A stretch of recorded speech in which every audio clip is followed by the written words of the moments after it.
All right, I'm Evan Unger, and I guess I consider myself a world-class fixer of the mess that is meetings. And you're listening to the Agile Uprising podcast.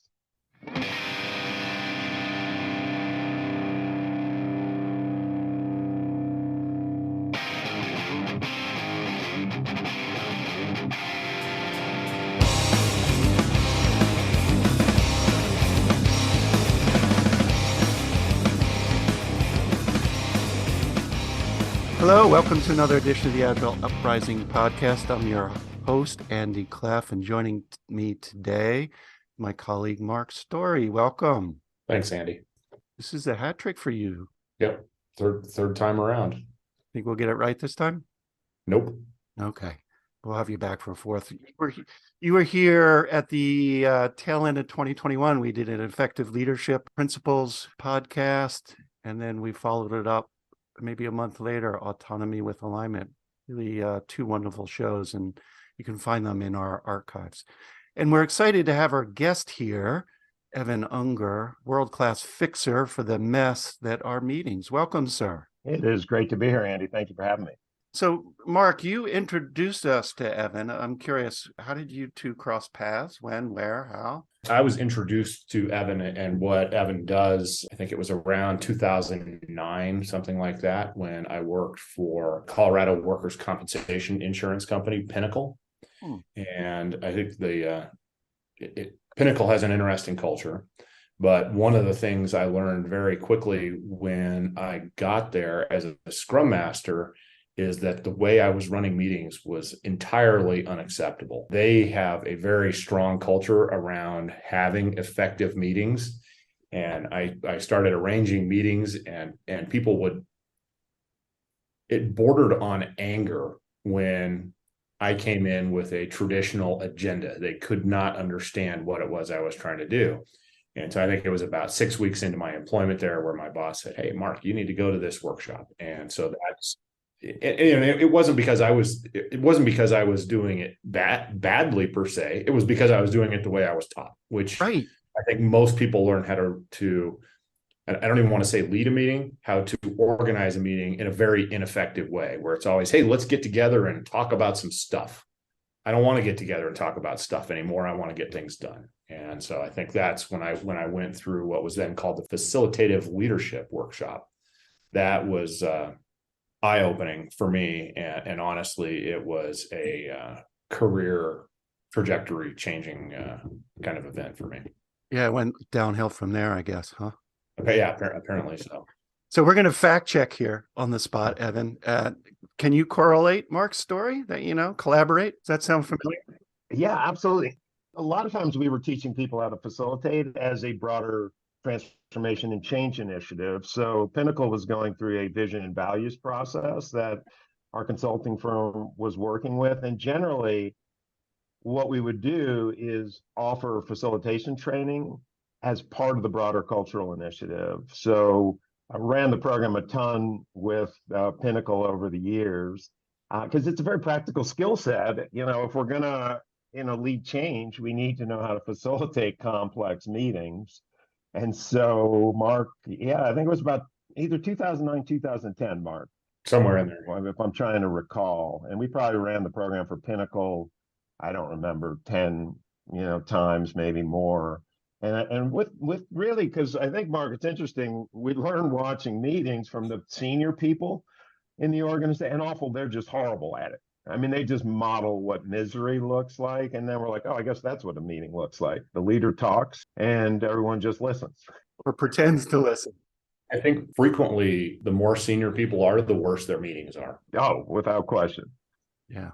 We'll get into power dynamics. But before we do, Evan, how did you get into this business? Tell us a little bit about your backstory and your journey. Well, that's interesting you say journey, because I used to do a lot of team buildings, and one of the exercises we did was called journey lines, which I learned from my mentor, because a lot of mentors that I had back when I was in Merck came out of the GE tradition of workout and the change acceleration process when Jack Welch was the big thing.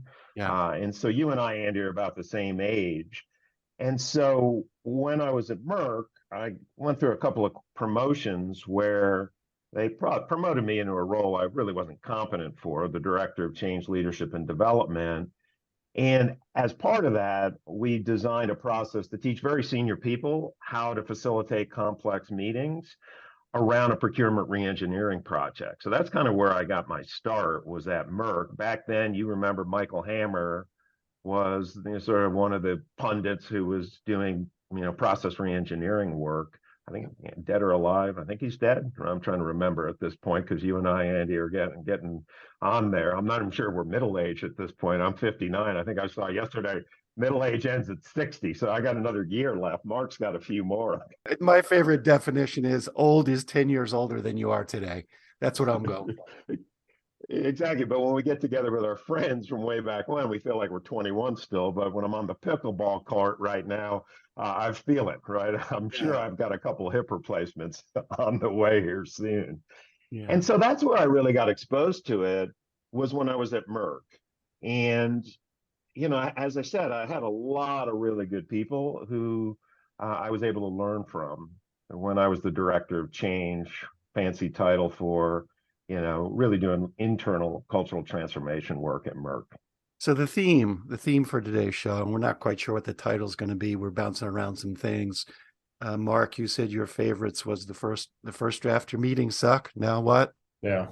That would be good clickbait. Meetings, the good, the bad, the ugly. Evan, in preparing for this show, you offered up, so we meet again. Anyway, let's talk about what do we mean by meetings, and then we'll dive into some data. Who wants to share a definition, a working definition of what the heck is a meeting anyway? I mean, Marc, I'd be interested in your take, because you're, have been inside organizations more recently than I have, right? I left Merck in 95 and then was with a big healthcare company through 96. But you've been sitting inside organizational meetings more recently than me. So how would you think about it? Well, I think there's both what they are and what they should be. And I think largely what they are is a bunch of people getting together and talking about some generally poorly defined subject. Whether or not they do anything, whether they make any decisions or do any planning or any of those things is kind of hit and miss. But what meetings should be is a very targeted event where the right people are in the room and they're there for a specific purpose, and they know what that purpose is, and they know how they're going to achieve that goal. Love it. Evan, what, if anything, would you add? Yeah, I mean, there's different types of meetings, right? There are meetings that are informational meetings where there's some expert presenting information. A lot of those should be killed because you probably can use an email to send the deck around. There are status update meetings where, basically we're updating people what's happening in the department of the project. But the types of meetings that Marc's getting at is what we call a collaborative problem solving and decision making meeting. We're trying to make a decision. Maybe we're trying to figure out how to allocate capital, right? Or decide what's going to be, on the dashboard or something. But we're getting a group together to try to get them to achieve something, right? Collaboratively. And I see so many meetings where the implicit objective is discuss. That's it. Discuss. To what end? Right? To just entertain each other. And, that's the key is the group, to Marc's point, crystal clear why they're there, and most of the time they're not. And are they clear what they're trying to do? And it discuss to what end? Make a decision, build a list of recommendations, figure out how we're going to design a new process. So in meetings, I think anytime you get more than two people together with some sort of objective or goal to achieve collectively. Got it. So listeners, challenge. You can look at your calendar if you want to. Ballpark, what percentage of your total working time is spent in meetings? 10, 20, 90, 100? And then what proportion of those are good, productive, and useful? And we want to explore the bold hypothesis of, what if our businesses, our teams eliminated those meaningless or unproductive meetings, replaced with something else? What would that look like? Andy, maybe another addition to that, I frequently ask this question of people who I'm coaching, which is, when you look at that calendar, I ask people to go through their meetings and say, what would happen if I didn't go to that meeting? And the answer of absolutely nothing is shockingly frequent. Why do we put up with this? And so I want to tap into both of your data banks here. Is this a new problem, or has it just been around for decades upon decades and we just tolerate it? Thoughts? From my perspective, it's been decades and decades. I've been, teaching people complex collaborative facilitation for almost 30 years. And I've asked two questions to clients. The first one is, how many meetings in your organization? Of course, that depends on the size of the organization. But a big global client with 70,000 people, I used to work for Merck, they could have 200,000 meetings in a day. The second question I always ask them is, what's the average effectiveness of the meetings? And in 29 years of doing this, I've never heard a client say 80%. Rarely, I'm probably on one hand where it's 70%. I can't tell you how many times people say 50% or lower. And I always say, let's do the math. Okay, you're spending 100,000, you're running 100,000 meetings in a day. You're running them, we'll give you 70%. And rarely did they say that. That's a C minus. Think about the massive loss to an organization's effectiveness. I don't know why people tolerate. Part of it, I think, is political, right? Senior people hold meetings and it's performative to some degree.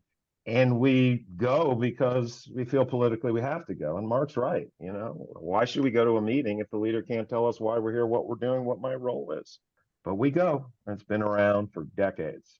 Huge impact on a couple of key measurable outcomes. Productivity, you mentioned one, right? Yep. Employee engagement. Yeah. You shared with me, Evan, an article from The Atlantic. I think it was last year. It was in December, I think it came out. So what was there data there? Was there some correlation between just the sheer number of meetings and employee engagement? Do you remember? Yeah, I don't remember the specific data, but obviously someone did a survey, and they directly tied employee happiness to the number of miserable meetings we're forced to sit through. And when organizations have cut back on meetings, right, your happiness goes up. I mean, and think about it, engagement is like, if we're not feeling good, there's no way the results we seek are going to be what we need. And we just are forced to endure misery. Now, look, I've done a lot of meditation. I wouldn't say I'm a Buddhist, but what's the first noble truth? Life is suffering. I think at the meeting level, that's where the suffering starts in an organization, is in meetings. Yeah, I wouldn't be surprised if 90% of employees at any given company, if you said, what's the worst part of your day? Yeah. They would say meetings or crappy meetings. Yeah, I think it has a huge impact, not just happiness, but joy, engagement, and how many meetings these days are truly full of engagement. I'm curious, there's also the thought that we have to get together to be productive. I wonder if that's true. Has anybody looked at meeting-free days? That always comes up, right? I don't meet on Wednesdays, or I only meet on Wednesdays. Is there data out there on the impact of fewer meetings and overall business productivity? I think there is. I don't know off the top of my head, but I've seen a lot of things that say there are a lot of organizations for going even to 3-day meeting-free days, right? And it has an impact on productivity, because people now need to think about, with the time we're together, we want to make sure we make it useful. So off the top of my head, I don't know the data, but I know it is there, right? Because I've read articles about it. And I think the pandemic had a pretty big impact on meetings. People started having, I think I saw some data, maybe 10% more meetings.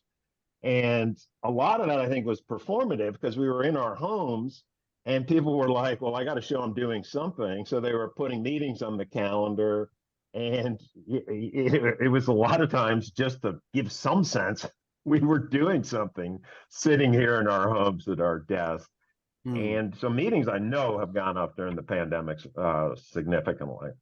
So I want to circle back on why we tolerate this, right? We're otherwise intelligent people making unintelligent choices. You mentioned performance, politics. I'm curious, what are other reasons that people are afraid or reluctant to say no to that next meeting invite? This is a toss up, either one of you. Mark, what are your thoughts on that?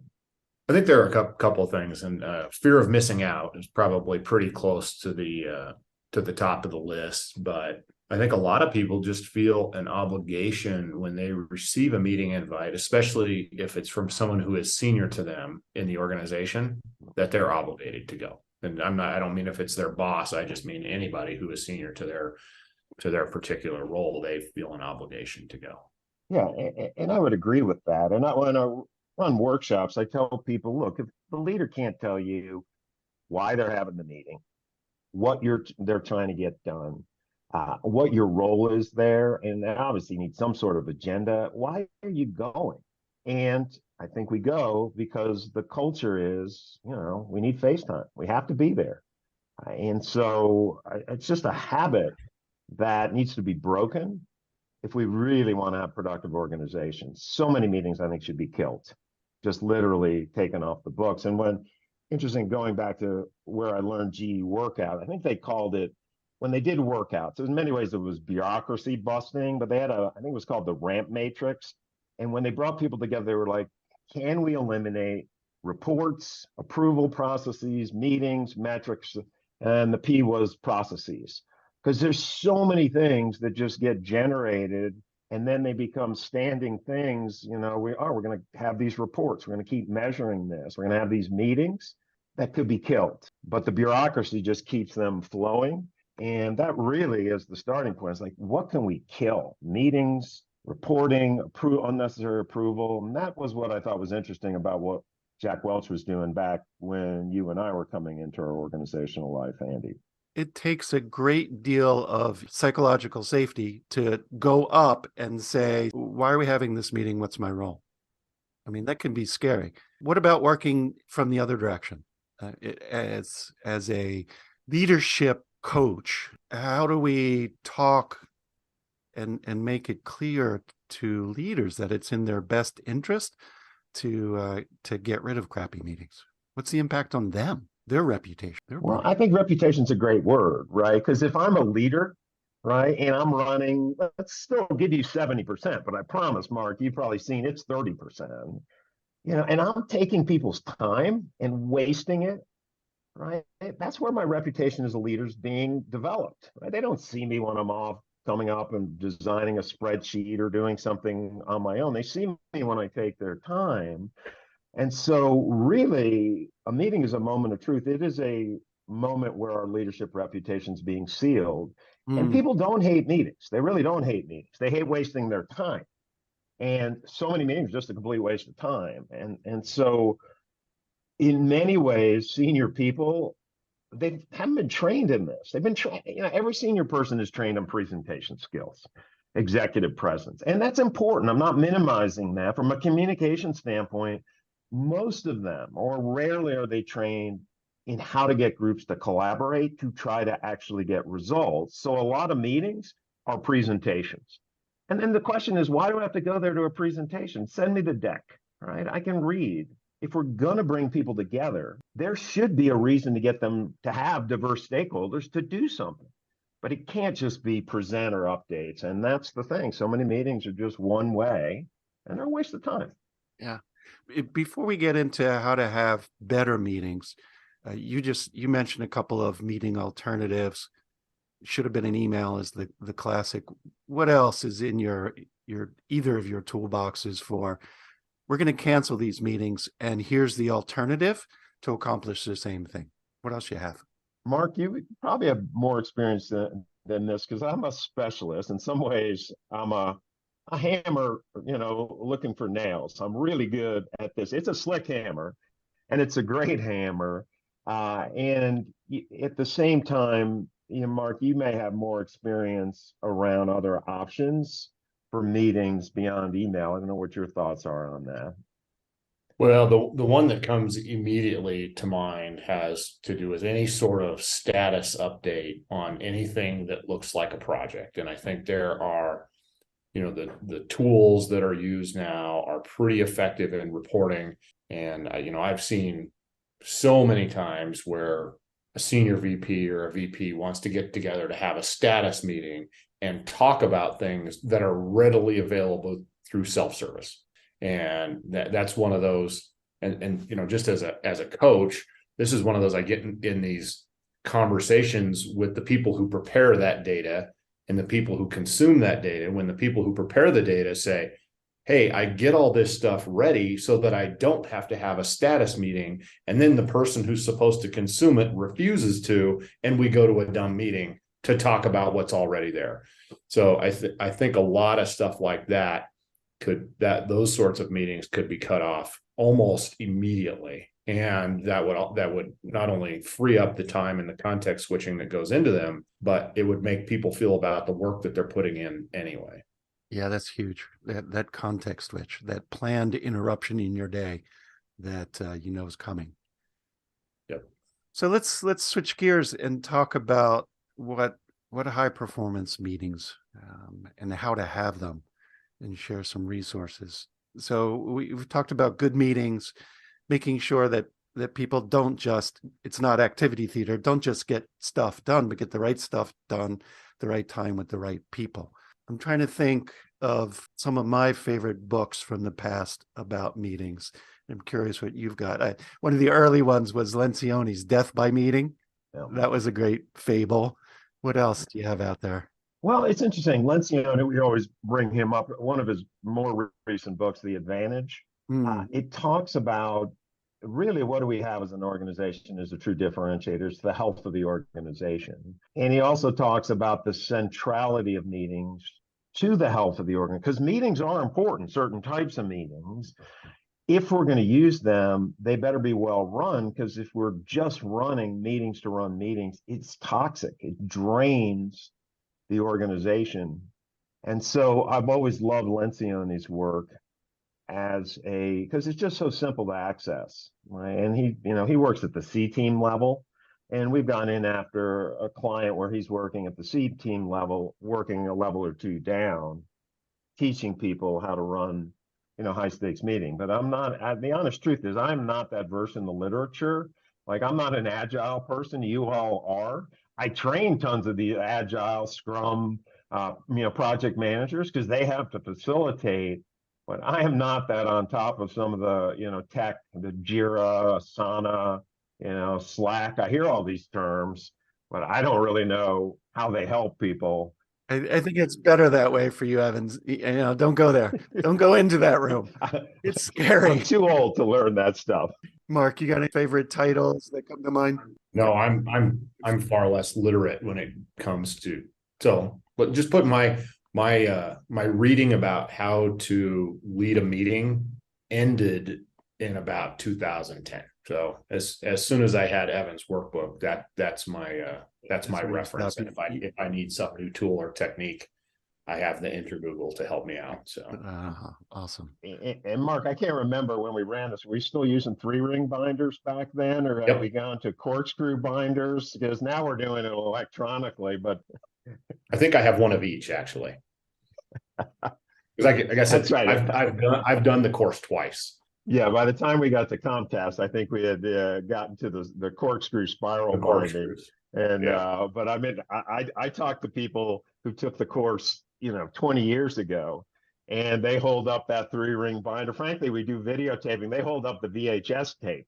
When I go back far enough, we were taping people on VHS, and now these kids have no idea what a VCR is. But it goes back that far. Get off my lawn. All right, so you have some wonderful ideas, whether they're in binders, spiral bound, or online, on what it takes to have a well-run meeting. And I suspect the missing sauce is facilitation. Yeah, and I always work with people. I have them think, there's so many different books we've all read on leadership. One of the simplest ways to think about leadership is simply on a continuum, where on the one extreme, you could be the expert. right? You could be the person who knows the most about the system you're designing, and you bring a group together as the expert. And as the expert, you're deciding for the group and presenting, right? That's presentation skills. The other side of the extreme is what we call process experts, right? Where even if you have expertise, you know how to bring the right people together.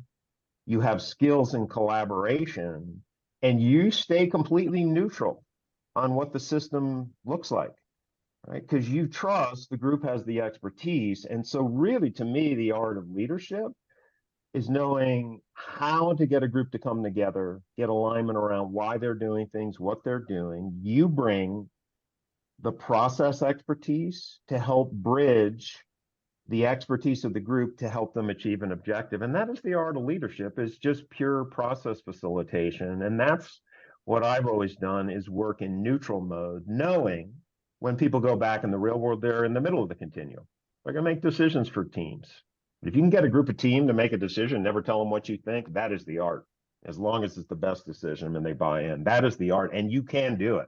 You can be a Yeah. great leader and never tell people what to think or do. Well, there's David Marquet's work where he talks about he's only making one decision as the leader, and he puts it in the context of a nuclear attack submarine, and his is fire. Everything else is disseminated to the crew with mission clarity and confirmation of competency. So it makes a lot of sense. But in today's world, when we talked a little bit about the leader being in the room, there's that power dynamic in a meeting. Yeah. The danger of both formal positional in the org chart hierarchy, informal relationship influence. I'm curious how your model and the beautiful hammer that you have begins to tackle some of those dynamics. Well, to me, we pick up with the assumption you have a reason to bring people together, right? We're not on the side of which meeting should be killed, which shouldn't. And so it starts with, are you clear why you're here, what you're doing, right? Can you design a good process? But I think what you're getting at, Andy, I think someone at Microsoft, they called it the HIPPO model of decision making, right? The highest paid person's opinion. It's the senior person. And everyone has diversity initiatives going on, right? And they're important, right? DEI initiatives are important, but I like to think about diversity a little more broadly.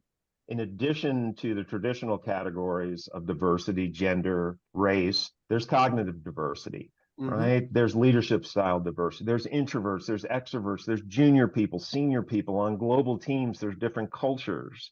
And so what we need to know how to do is hold space so we don't let the hippo impose his or her will on the group, because it could be that very junior person who might be a person of color, right? Who's maybe dialing in from Japan in a culture where they want to perhaps save face. Their boss is on the line, who has exactly the expertise to help the group make a better decision, but it is very hard to get them to weigh in. And so what we're trying to teach people is the art of holding space so every voice gets to engage around the problem, because it's sometimes the junior people closest to the work that could help the seniors, the hippo people, learn what really is happening, and they never get engaged. So that's a lot of what we're teaching people, is how to hold space for all the categories of diversity. There are so many variations in today's world between in-person, hybrid, virtual, size, culture. How do those factor in?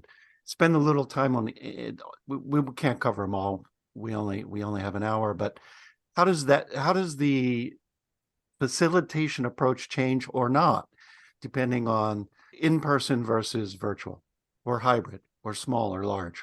I don't think it does, right? Because we teach 5 simple core things, right? And the metaphor we use often is, we can think about a project or a meeting or a task force I'm leading, or a consulting engagement, or even an agenda item on a meeting, with the metaphor of a plane flight, right? We're all here in the Denver area, right? And I'm going down to Tucson, to go look at a possible home to buy. And there's 3 parts to that flight, right? Takeoff, which when we're sitting on the jetway at DIA and the engines hit, it's like 30 seconds the plane's in the air. That's where most meetings crash, on takeoff. Once the plane's in the air and we're flying or executing the project, the meeting, the task force, we generally stay in the air. Although there are plane hijackers, we have to teach people how to handle those hijackers. And then again, the third point is bringing it in for a landing. And so if we hold that metaphor, it doesn't matter whether the meeting's face to face. It doesn't matter whether we're using, Microsoft Teams or WebEx or Zoom, right? The platform that we're teaching people is independent, right? Whether it's hybrid, it does not matter. They need to learn how to take off well, handle the plane hijackers, how to hold space, how to land the plane, because people do a horrible job of closing meetings, right? And then we got to teach them how to design meetings, because most of the problems with meetings can be avoided by good design before we show up. And that's really, I don't think it matters what the platform is. And we used to run our program, right, face to face, because back when you and I were starting, Andy, a big company had no problem flying 30 people into Paris.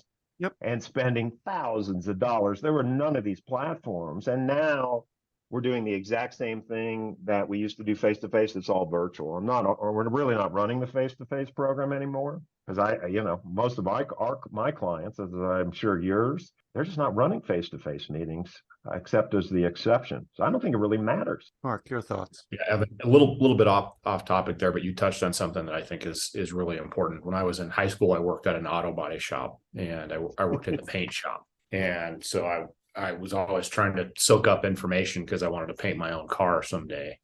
But I would talk to the painter, oh, how do you do this, and how do you get it all perfect? And the answer was always, a good paint job is in the prep work. It's not in the application of the color. And so I look at meetings that way sometimes, or not sometimes, all the time, because I think that's where you make or break your meeting, is how you set things up. If you don't put the work in to design a good meeting, your chances of getting a good result are very, very, very slim. I love it. That reminds me. So, gosh, when was this? I took one of my first Lisa Atkins workshops, and it was either the facilitation or coaching agile teams. And she talked about exactly that, but not in the same metaphor of the body shop. She talked about the container as an open top box, fold them flat. There's the beginning, the prep work, so important, the actual meeting, and then the closing work. And I'm curious, for both of you, how do you know if the prep work was good enough? What's your method for getting feedback? Was this meeting time a good investment, or was it crap? Because we're all practicing. None of us are perfect. Practice, practice, practice. Yep. But how do you find out if it was a good meeting or bad? I'm going to defer to Evan, because closing is my weak spot. Well, I think, first of all, managing time, we do a horrible job of it. We're not realistic about what can get done in an hour meeting. We jam-pack the meeting with more agenda items that are ever going to happen, which means we have to steamroll through the group, and there's no time for conversation. And that's why we only hear from the hippos. And so if we're not managing time well, what a lot of people do, instead of landing the plane at the end of the meeting, they keep talking faster. And what happens is people drop off. It's like, I got a 3 o'clock, I got to go. And so in terms of feedback, what we always teach people in closing the meetings, there's really 4 steps, and it's all obvious. Nothing we're doing is rocket science. Number one, a lot of people use parking lots to be taking things offline and triaging issues that don't fit the purpose of today's meeting or the objectives of today's meeting, but it is relevant to the bigger project. So we got to close the parking lot. We had objectives for the meeting, and we don't always achieve them. So I got to come back to the objectives and say, all right, what did we get done? What didn't we get done? And then the third thing is, we better drop off those meetings crystal clear who's going to do what by when. Because, at a meeting level, we're building action plans, and then the feedback piece is, the continuous improvement piece, plus delta, after action reviews, things you would do after sprints, but we take it down to the meeting level, which what went well, and what do we want to take a look at? And I got to be ready as the leader of meeting to get feedback from the group, because a lot of the dysfunctions in meetings is me not being very effective leading the group. But we always encourage continuous improvement plus deltas at the end of a meeting, because a project obviously is a chain of many meetings over time, and they better be getting better every single meeting. And so that's the way we teach people how to close the meeting. How do you know if the data is accurate or people are just doing normative conformity? It was the boss's meeting. It was a 9 out of 10, damn it.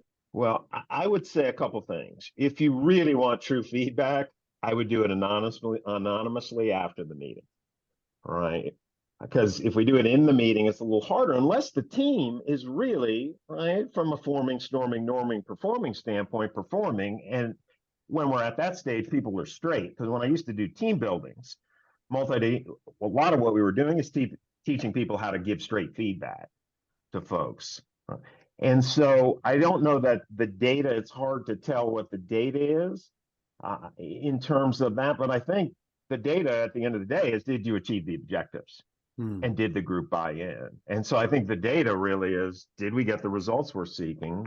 And of course, when we go put them out there in the real world, well, there could be rework cycles, because if we didn't, come up with the best possible decision, we're going to have another meeting and have to come back at it. So I'm not the hugest data person, Andy. I'll leave that to you. You folks are out there doing a little more work at a little more rigorous level than I am. Well, thanks. Well, speaking of managing time, we're coming up to the end of our time box. For either Marc or Evan, is there a topic you wanted to explore? Something I didn't ask about? Something you wanted to say before we wrap? Marc, anything from your end?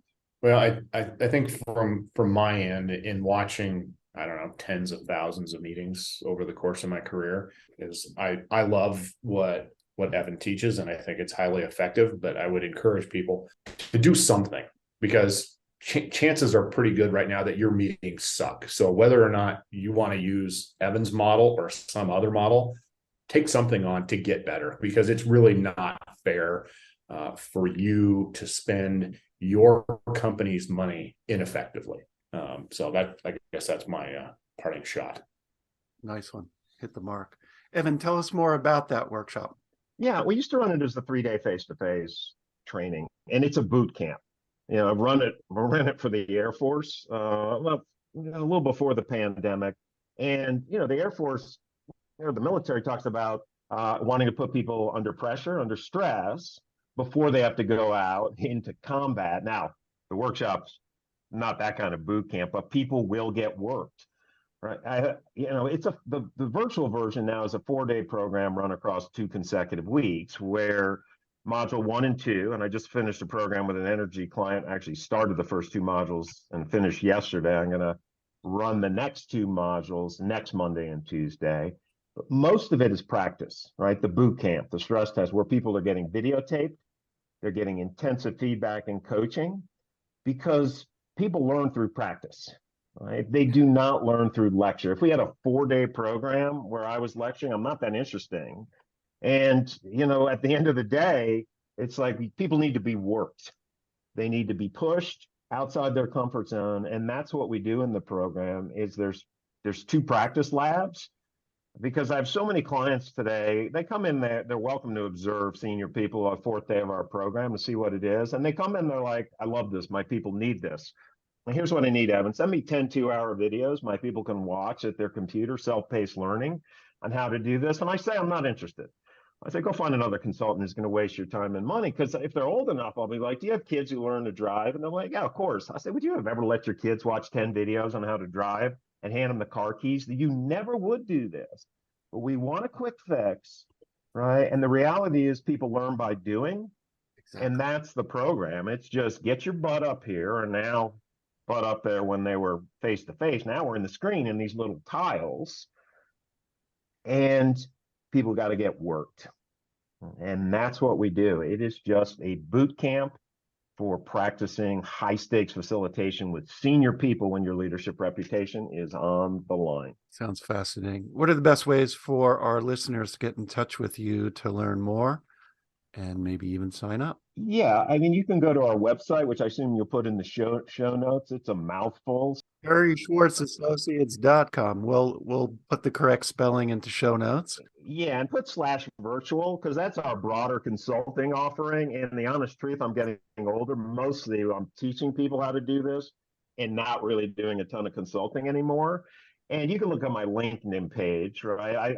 I did a search. I was surprised. There were like 8 Evan Ungers. I thought my name was rather unique, but there must be a lot of, Hungarian gypsies out there. And I know one of them was a doctor who one of my shrinks knew him. He was like, I know an Evan Unger, but I'll be that guy with the sort of shit-eating grin with a blue shirt, and you can link to it from there. Yes. So, I'll be one of the older ones there. Awesome. We'll put links to the show notes.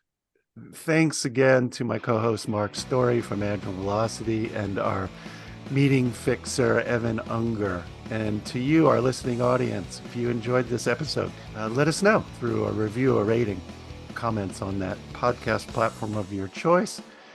If you'd like to join the discussion and share your stories about good, horrible, and, oh my God, nightmarish meetings, join our Discord server. There's an active community. See the show notes for a link.